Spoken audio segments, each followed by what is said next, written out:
Bonjour, Dongo, le conseiller, l'agripreneur et le promoteur agricole. Bien, ici on parle d'agripreneuriat, ici on parle de techniques agricoles qui nous permettent effectivement de réussir nos différents projets agricoles. Alors, nous allons continuer notre formation sur les solanacées, je ne dirais pas les tomates, sur les solanacées. Donc, les exigences de la culture des solanacées. Je vais dire les solanacées regorgent les piments, les aubergines, les tomates, et les poivrons, tout ce que vous connaissez. Donc, je dirais plutôt les exigences de la culture des solanacées. Ici, l'intérêt. L'intérêt de connaître ces exigences-là, c'est quoi?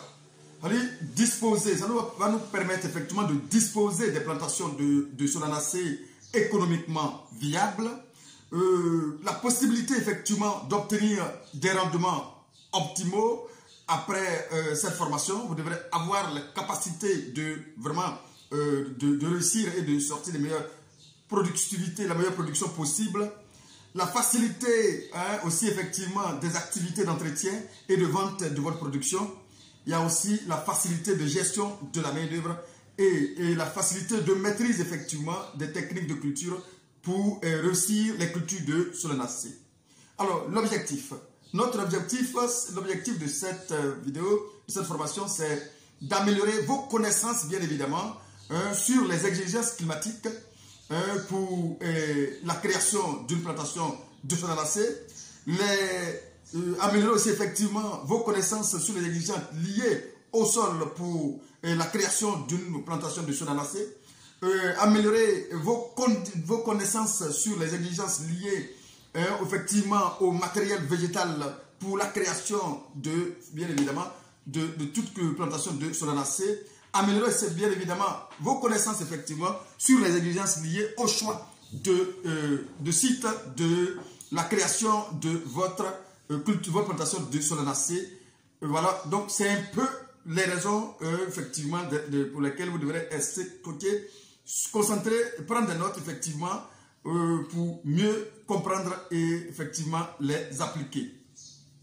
Alors, on ne va pas vraiment se fatiguer, se lasser de le dire. On va parler déjà d'exigences liées effectivement au choix du site. C'est très important. Alors, on a toujours dit ceci. Pour mieux réussir, bien évidemment, votre culture, il faut d'abord savoir qu'il faut choisir un site sur lequel vous allez réaliser votre culture. Alors, ce site-là doit être bien réfléchi avant de choisir ce site. Parce que tout part de là. Si votre site est mal choisi, cela va vraiment vous rattraper. Alors, si c'est bien choisi, effectivement, cela vous sera aussi à votre avantage. Alors, on a toujours dit le choix du site doit tenir compte de l'accessibilité. L'accessibilité, c'est quand on dit accessible, c'est à tout moment, bien évidemment, de l'année. En saison de pluie, tu vas pouvoir accéder. En saison sèche, tu vas pouvoir accéder sur votre parcelle, bien évidemment. Alors, s'il y a un petit obstacle qui vous empêcherait d'atteindre votre parcelle, quelle que soit la taille de cet obstacle-là, vous devrez pouvoir lever cela avant de commencer à mettre en place votre culture. C'est très important parce que ce petit détail va pouvoir vraiment est tellement important qu'il faut vraiment veiller à ne pas que cela va rester jusqu'à ce que vous rentrez en production. Alors, c'est bien le choix du site, c'est très important. Et je veux dire l'accessibilité. Alors, il faut veiller aussi, bien évidemment, à ce que là, vous allez faire votre culture, il y a au moins de l'eau, parce qu'on ne bâtit pas de maraîcher, pas de l'eau. Et un point d'eau permanent qui va permettre, au cas où vous avez des difficultés d'eau, d'utiliser cela pour irriguer votre plantation. Donc, il y a ça aussi également. Il faut veiller à ce que l'endroit où la parcelle va se trouver soit aussi accessible, non seulement pour les manœuvres, et aussi effectivement, au cas où vous aurez besoin d'un grand nombre de personnes pour la récolte, il faudrait que à côté, il y ait un village où on peut solliciter ou bien mobiliser très rapidement un certain nombre de personnes pour récolter votre production. Je sais de quoi je parle parce que j'en ai perdu beaucoup. Et bien évidemment, à cause de la main-d'œuvre, au moment où je devais récolter, j'ai perdu presque 2 à 3 hectares d'aubergines gratuitement. Très important de veiller à avoir d'abord ce nombre de personnes bien marquées, c'est-à-dire que vous devez être sûr que cela est évident avant de lancer surtout les cultures de solanacées, l'aubergine, le piment. Vous savez, le piment, par exemple, c'est un peu délicat au niveau de la récolte parce que c'est petit à récolter, donc ça ne bouge pas très vite. Alors, il faut un certain nombre de personnes pour récolter la production pour votre piment au cas où vous réussissez réellement votre culture. Donc, ainsi, je parle un peu de l'accessibilité et je vais dire que le choix des sites. Bien, on va parler maintenant de la pluviométrie. Il faut dire que la pluviométrie, disons, si vous êtes sur une parcelle ou bien dans une zone où vous pouvez avoir ne serait-ce que 5000 millilitres d'eau repartir sur l'ensemble du cycle culturel, je veux dire, vous allez pouvoir vraiment réussir à réellement votre culture. Parce que la tomate aura besoin d'au minimum 5000 millilitres, je dis 5000 mm d'eau, effectivement, durant toute cette période-là, pour vraiment s'épanouir et pour donner un meilleur résultat. Alors, il faut dire que de la plantation à la floraison, les besoins sont importants. 5 mm par jour en moyenne. Il faut 5 mm par jour en moyenne, qui est aussi important pour la culture de la tomate. Ces besoins journaliers doublent pratiquement après la floraison. C'est-à-dire, il faudrait que lorsque vous arrivez à la floraison, vous devrez comprendre que les besoins vont vraiment doubler en termes d'eau pour vraiment maintenir votre productivité et votre production. C'est très important. Les risques de parasitisme dus à un sol très humide sont réduits lorsque les pluies sont entrecoupées par le soleil. Alors, en ce moment, vous allez voir qu'on n'a pas trop de soucis de parasites. Pourquoi? Parce que le soleil aussi, la chaleur empêche ces parasites-là de se fixer réellement sur votre feuille et de faire leur opération sur votre feuille. C'est pourquoi il est important de faire votre champ bien dégagé et puis l'exposer au soleil de sorte à ce que ces parasites n'aient pas de l'ombrage sur lequel ils vont s'appuyer pour se fixer sur votre feuille et commettre des dégâts. Donc la température optimale favorable à la culture de la tomate, je dirais plutôt les températures optimales favorables à la culture de la tomate sont de 13 degrés Celsius à 20 degrés Celsius la nuit et de 20 degrés Celsius à 27 degrés Celsius le jour. Très important de savoir cela. Alors la floraison est stimulée par un écart de température de 5 degrés Celsius à 7 degrés Celsius entre le jour et la nuit.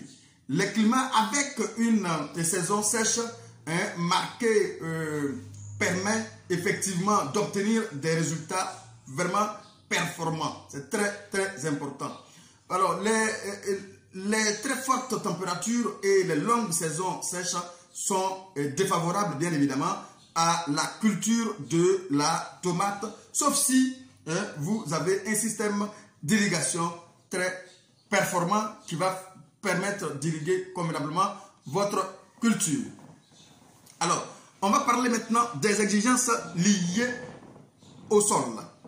Il faut dire que la tomate, bien évidemment, comme toutes sortes de solanacées, tout bien évidemment, a des racines superficielles qui n'entrent pas profondément dans le sol. Alors, elles ne sont pas bien évidemment assez robustes pour s'effrayer un passage. Alors, c'est très important de le savoir. Alors, les sols, bien évidemment, qui seront favorables pour la culture des solanacées doivent être effectivement des sols meubles et très légers, bien évidemment, qui sont ces sols-là qui sont recommandés. Alors, il faut éviter les sols trop lourds ou encore très gravillonnaires. Ce sont ces sols-là, il faut les éviter. Les zones aussi de bas-fond non inondées en permanence, je souligne, les zones de bas-fond non inondées en permanence sont propices, bien évidemment, si leur sol n'est pas trop argileux. Et les sols relativement plats, avec une très faible pente, sont à préférer aux sols qui ont des fortes pentes. Mais quand même, il faut au moins une légère pente, bien évidemment, pour éviter des stagnations au niveau de votre sol en cas de pluie.